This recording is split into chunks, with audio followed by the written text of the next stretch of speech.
does your police staff live in every section, every district of the city? I don't have the specific numbers about who lives where at this point.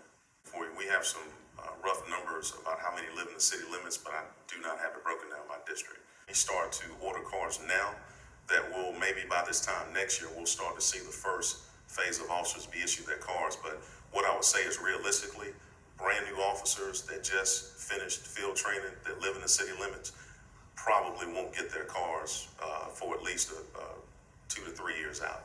I get it, Chief, that you need help. I do.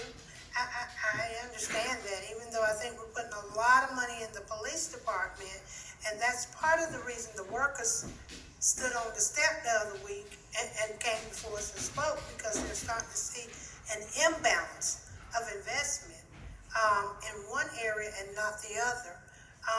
And I want to be fair to everybody. I want to treat us all. We all work hard and we all deserve it. And you do a good job, and I know that.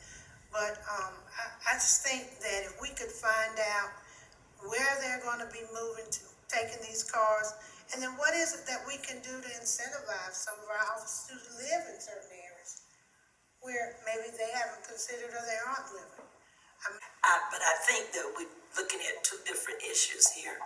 I think the car, to acquire the cars, is something that is for recruiting to get more people interested. I know we see the other areas that have, the other cities that have it, but this would be something that would attract other policemen. I think the other issue is that we're thinking about cars being a deterrent to crime. If you see a car in your neighborhood, maybe that will cause someone not to commit a crime. So it's two different issues, I think, with the cars. I am in favor of us getting the cars, using the strategy that has been outlined.